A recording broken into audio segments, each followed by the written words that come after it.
Shalom, saya akan melanjutkan pembacaan saya dari kitab Injil Yohanes pasal 5 ayat 1 sampai ayat yang ke-47. Lembaga Alkitab Indonesia memberikan judul Penyembuhan pada hari Sabat di kolam Betseda. Firman Tuhan, sesudah itu ada hari raya orang Yahudi dan Yesus berangkat ke Yerusalem. Di Yerusalem, dekat pintu gerbang domba, ada sebuah kolam yang dalam bahasa Ibrani disebut Betseda. Ada 5 serambi, dan di serambi-serambi itu berbaring sejumlah besar orang sakit, orang-orang buta, orang-orang timpang, dan orang-orang lumpuh, yang menantikan goncangan air kolam itu. Sebab sewaktu-waktu turun malaikat Tuhan ke kolam itu dan menggoncangkan air itu.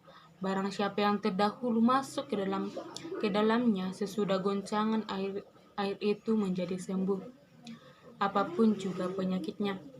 Di situ ada seorang yang sudah 38 tahun lamanya sakit.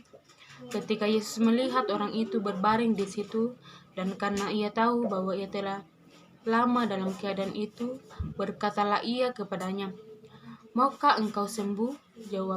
Jawab orang sakit itu kepadanya, "Tuhan, tidak ada orang yang menurunkan aku ke dalam kolam itu apabila airnya mulai goncang.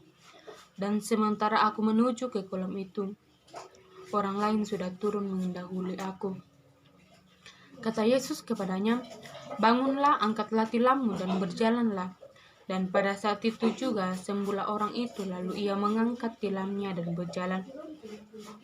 Tetapi hari itu hari Sabat, karena itu orang-orang Yahudi berkata kepada orang yang baru sembuh itu, "Hari ini hari Sabat dan tidak boleh engkau memikul tilammu." Akan tetapi ia menjawab mereka, "Orang yang telah menyembuhkan aku, dia yang mengatakan kepadaku, angkatlah tilammu dan berjalanlah." Mereka bertanya kepadanya, siapakah orang itu yang berkata kepadamu, angkatlah tilammu dan berjalanlah? Tetapi orang yang baru sembuh itu tidak tahu siapa orang itu, sebab Yesus telah menghilang ke tengah-tengah orang banyak di tempat itu. Kemudian Yesus bertemu dengan dia dalam bait Allah, lalu berkata kepadanya, "Engkau telah sembuh, jangan berbuat dosa lagi, supaya padamu jangan terjadi yang lebih buruk." Orang itu keluar lalu menceritakan kepada orang-orang Yahudi bahwa Yesuslah yang telah menyembuhkan dia. Dan karena itu, orang-orang Yahudi berusaha menganiaya Yesus karena ia melakukan hal-hal itu pada hari Sabat. Tetapi ia berkata kepada mereka, "Bapakku bekerja sampai sekarang, maka aku pun bekerja juga." Sebab itu orang-orang Yahudi lebih berusaha lagi untuk membunuhnya, bukan saja karena ia meniadakan hari Sabat, tetapi juga karena ia mengatakan bahwa Allah adalah Bapanya sendiri, dan dengan demikian menyamakan dirinya dengan Allah. Kesaksian Yesus tentang dirinya. Maka Yesus menjawab mereka, katanya, "Aku berkata kepadamu, sesungguhnya anak tidak dapat mengerjakan sesuatu dari dirinya sendiri, jikalau tidak ia melihat Bapa mengerjakannya.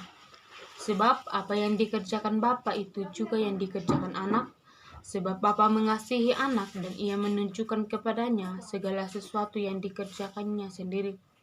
Bahkan ia akan menunjukkan kepadanya pekerjaan-pekerjaan yang lebih besar lagi daripada pekerjaan-pekerjaan itu, sehingga kamu menjadi heran.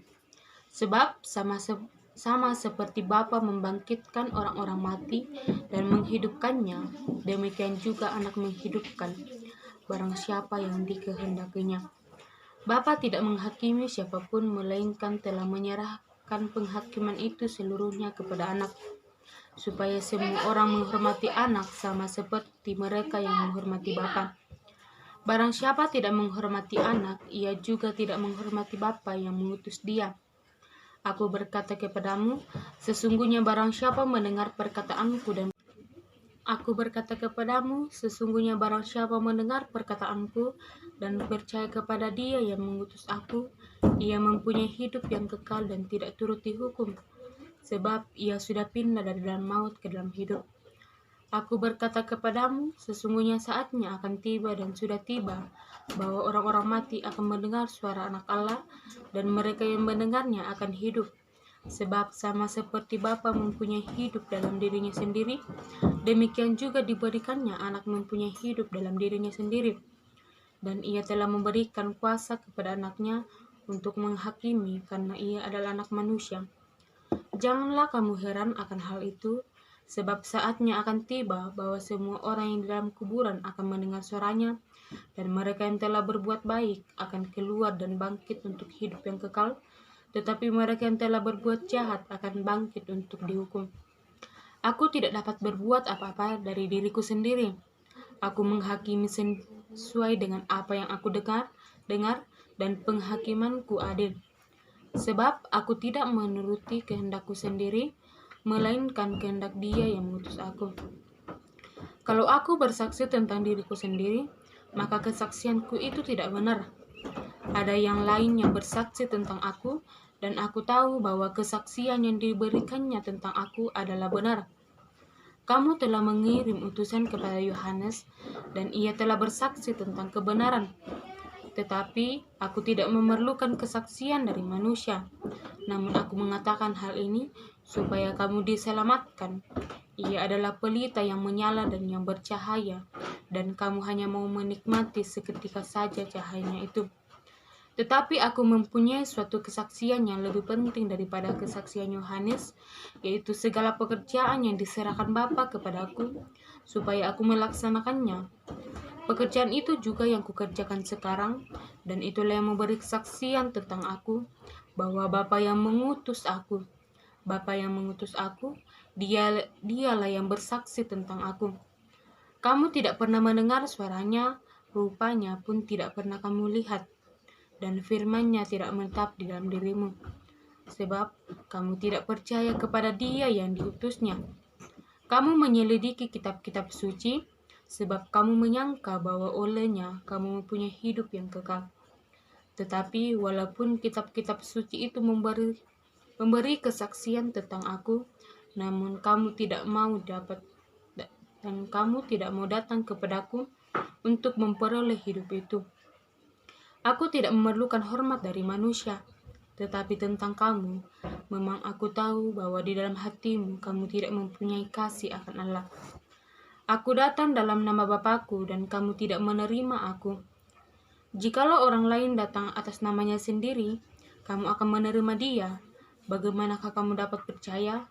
Kamu yang menerima hormat seorang dari yang lain, dan yang tidak mencari hormat yang datang dari Allah yang Esa. Jangan kamu menyangka bahwa aku akan mendakwa kamu di hadapan Bapa.